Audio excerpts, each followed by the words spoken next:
next এটা খুব ধুনীয়া আপোনালোকৰ হাৰ দেখাইছোঁ অনলি ফৰ হাৰ লাভাৰ্ছ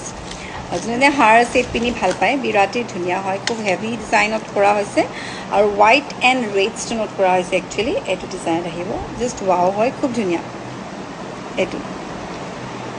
ইয়াৰ অকল নেক পিচটোৱে ধুনীয়া নহয় এনেকুৱা নেক পিচটোৱে ধুনীয়া নহয় ইয়াৰ লগত ইয়েৰিংটো জাষ্ট ৱাও হয় এয়া চাব পাৰে এটা হেভি ব্ৰাইডেল কালেকশ্যন বুলি ক'লেও বেয়া নহয় বিৰাট ধুনীয়া হেভি হাৰ হ'ব আৰু চৰি নট হাৰ চকাৰ হয় বাট হেভি ইয়েৰিংছ হাৰৰ লগত এনেকুৱা হেভি ইয়েৰিংছ আহিব আপোনালোকে এযোৰ ইয়েৰিংছ কিনিবলৈ গ'লে বা অৰ্ডাৰ দিবলৈ গ'লে 2800 ছামথিং লাগি যায় যদি আপোনালোকে উইথ কমপ্লিট হেভি ইয়েৰিংছৰ লগত আপোনালোকে ধুনীয়া এটা চকাৰ ছেট পাব যিটো কষ্ট আহিব আপোনাৰ অনলি 4500 আপোনালোকে পাই যাব তাকো পিঅ'ৰ চিলভাৰ পেষ্টৰ হ'ব চিলভাৰ পেষ্টবোৰ আপোনালোকে ল'লে এইবোৰ লাইফ টাইম গেৰেণ্টি পাব ৰিপলিচেবল হয় যিহেতু খুব ধুনীয়া চ' যদি লাগে আপোনালোকে স্ক্ৰীনশ্বটটো লৈ মোক হোৱাটছএপ কৰিব এইবোৰ প্ৰাইজ ইজ 4500 খুব ধুনীয়া এটা পিছে মোৰ ওচৰত আছেগৈ যদি লাগে ইনষ্টেণ্ট বুকিং কৰি ল'ব